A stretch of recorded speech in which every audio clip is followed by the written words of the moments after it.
আজকে ওপেনিং ইরফান শুকুর আসলো, সামনে যেহেতু প্লে অফ খেলবেন, সবাইকে একটু দেখার চান্স নিয়েছিলেন? না, দেখার জন্য না অ্যাকচুয়ালি। ম্যানেজমেন্ট বা কোচ থেকে সবসময় কথা হচ্ছে এটাই যে আমরা আমাদের মানে শক্তিশালী যে টিমটা আছে এটা নিয়ে খেলবো। হয়তো কম্বিনেশনের কারণে একটু ট্রাই করা হয়েছিল যে যেহেতু সৌম্য খেলার কথা ছিল, লাস্ট মোমেন্টে সৌম্য খেলে নাই, সো ওই জায়গা থেকে আসলে ওই জিনিসটাই করা। কোশ্চেন এটা হচ্ছে, বাউন্ডারিতে 4টা ক্যাচ হয়েছে একদম কাছে, তো বড় বাউন্ডারির কারণে কি একটু ইফেক্ট ফেলছে কিনা? না, আমার কাছে মনে হয় যে বড় বাউন্ডারি বা ছোট বাউন্ডারি, হ্যাঁ অবভিয়াসলি আমার কাছে মনে হয় যে যেটা স্ট্যান্ডার্ড ওইটাই থাকা উচিত। আর হয়তো আমার কাছে মনে হয় যে হ্যাঁ, যেহেতু টি-20 ম্যাচ, হাই স্কোরিং ম্যাচ হচ্ছে, বাউন্ডারি লাইনে আউট হওয়ার সম্ভাবনাও বেশি থাকবে, এটা নর্মাল। আজকের হারটা কি একটু ওয়েক আপ কল ছিল এবং হোয়াট ওয়েন্ট রং? না, ডেফিনেটলি দেখেন, আমরা থ্রু আউট দ্য টুর্নামেন্ট আমরা ভালো খেলেছি, বাট অবশ্যই এটা একটা অ্যালার্মিং আমাদের সাইড আমাদের জন্য। আমার কাছে মনে হয় যে সবাই সবার জায়গা থেকে অবভিয়াসলি চিন্তা করতে পারবে, এবং আমার কাছে মনে হয় যে ক্রিকেট জিনিসটা এরকম যে ভালো ক্রিকেট খেলেই জিততে হবে। নর্মালি আপনি আসলেন জিতবেন এটা আশা করা ঠিক না। যেদিন ভালো ক্রিকেট খেলবেন ওই দিনই পার্টিকুলার ওই দিনটাই জিতবেন। তো অবভিয়াসলি আমাদের সবার এই জিনিসটা চিন্তা করবে এখন, বা আমরা কোন জায়গায় মিস্টেকগুলো করছি, এখান থেকে আরও কীভাবে স্ট্রং হয়ে আসা যায়। আমার কাছে মনে হয় যে ডেফিনেটলি এটা নিয়ে সবাই কাজ করবে। না, আমার কাছে মনে হয় যে পাওয়ার প্লেটা আমরা খুব ভালো শুরু করি নাই বোলিংয়ে, একটু উইকেট ট্রিকে ছিল, তারপরে হয়তো আমরা একটু টু মেনি রান দিয়ে দিয়েছি। হয়তো 15 ওভার পরে আমরা ভালো কামব্যাক করেছি, বাট রানটা কিছুটা হয়ে গেছে, এবং অ্যাট দ্য সেম জিনিস যে ব্যাটিংয়েও আমরা পাওয়ার প্লেটা আমাদের দিকে যায় নাই।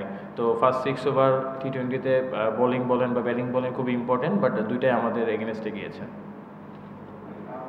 আপনার ব্যক্তিগত ব্যাটিং নিয়ে আসলে চাই যে রিসেন্টলি আমরা দেখছি করে আলাদা run, lower down, lower middle অর্ডারে ফিনিশিং দিয়ে দিচ্ছি। তো মেন্টাল অ্যান্ড টেকনিক্যাল কি চেঞ্জেস করা লেগেছে টু অ্যাচিভ দিস? না, এটা আসলে এরকম কিছু না। আমার কাছে মনে হয় সবসময় টিমের জন্য কন্ট্রিবিউট করতে চাই। হয়তো আলহামদুলিল্লাহ ভালো যাচ্ছে এখন। অবভিয়াসলি চেষ্টা করবো যাতে এই জিনিসটা থ্রু আউট দ্য টুর্নামেন্ট করতে পারি, এবং সবথেকে বড় জিনিস আমার কাছে যেটা সবসময় বলি, রান করার থেকে টিমের জন্য প্রয়োজনে কোন রানটা ইফেক্ট পড়তেছে, উইনিং কন্ট্রিবিউট করতে পারতেছে, ওইটা ইম্পর্টেন্ট। অবভিয়াসলি সবসময় এটা চেষ্টা করবো, এবং নেক্সট ম্যাচগুলো ওই জায়গা থেকে নিজেকে আরও ইমপ্রুভ করে ভালো করার চেষ্টা করবো। কোনো কি টেকনিক্যাল পরিবর্তন আপনি আপনার ব্যাটিংয়ে এনেছেন? আগে আমরা দেখতাম যে অনেক বেশি আপনি হয়তো বা সাফল করেন, এখন হয়তো একটু কম করছেন, স্টেডি থাকার চেষ্টা করছেন ক্রিজে। না, সাফল বা স্টেডি এটা আমার গেম চেঞ্জ, যেটা হয়তো যেটা বললাম যে উইকনেস কিছু থাকলে অবশ্যই কাজ করা হয়, বাট আমার কাছে মনে হয় না যে এরকম সাফল বা কোনো কিছু। যখন লোয়ার অর্ডারে ব্যাটিং করি বা এতে করি, জিনিসগুলো আসলে আপনার ফিল্ডিং অনুযায়ী অনেক সময় সাফল করা লাগে, এটা পার্ট অফ গেম, এবং মানে আমার পার্ট অফ গেম, মানে আমি যে গেম সেন্সে ব্যাটিং করি এটা। বাট অবভিয়াসলি যেটা বললাম যে সবসময় নিজেকে ইমপ্রুভ করার চেষ্টা করি, হয়তো পার্টিকুলার জায়গা থেকে কিছু জায়গা থেকে আরও ইমপ্রুভ করতে চাই নিজের। ঢাকার বাইরে যে বিপিএল হলো, সিলেট এবং চিটাগাংয়ে দর্শক কিন্তু অনেক ছিল, রংপুর, বরিশালের অনেক সাপোর্টার ছিল, বিভিন্ন জায়গা থেকে এসেছে। সাপোর্টারদের নিয়ে কি বলবেন, স্পেশালি যখন গ্যালারি ভরা লাগে, দেখেন খেলতে নিশ্চয় উৎসাহ থাকে? না, অবভিয়াসলি দেখেন, আমার কাছে মনে হয় যে রংপুর বা বরিশালের যে ফ্যান বেস, সিলেটের আপনার অনেক অনেক ক্রাউড, চিটাগাংয়ে অনেক ক্রাউড। তো আমার কাছে মনে হয় যে ভালো ফ্র্যাঞ্চাইজি আসলে অবশ্যই প্রফেশনালভাবে যদি ফ্র্যাঞ্চাইজি চালানো হয়, তাহলে দর্শক অনেক বেশি মাঠে আসবে। এটা মেন পয়েন্ট, আমাদের এটা বুঝতে হবে যে বিপিএলটা একটা প্রফেশনালিজম আছে এখানে। আমার কাছে মনে হয় যে কিছু জিনিসগুলো রয়েছে যেগুলো আরও বেশি ইমপ্রুভ করা যায় টিমগুলোর জন্য।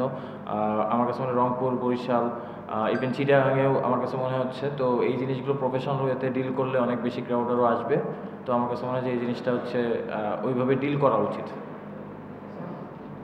ঢাকা সিলেটে একটু বড় স্কোরগুলো দেখতে পেয়েছি, অথচ চিটাগাং উইকেটে আসলে সবচেয়ে প্রফেশনালি ব্যাটিং করে। তো অনেকগুলো ম্যাচে আসলে প্রায় 200 বা অনেক বড় স্কোরগুলো হয়নি, সাধারণত একটু 170 ইন্ডিয়ান হওয়ার পর পরে যে প্র্যাকটিসের 50-60তে আসলে থামতে হচ্ছে। উইকেটটা আসলে কেমন দেখলেন?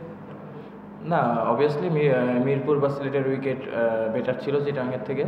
এই কারণে আমার কাছে মনে হয় যে হাই স্কোরিং ম্যাচ হয়েছে ওখানে, বাট এখানে wicket okay, good. Thank you ভাই।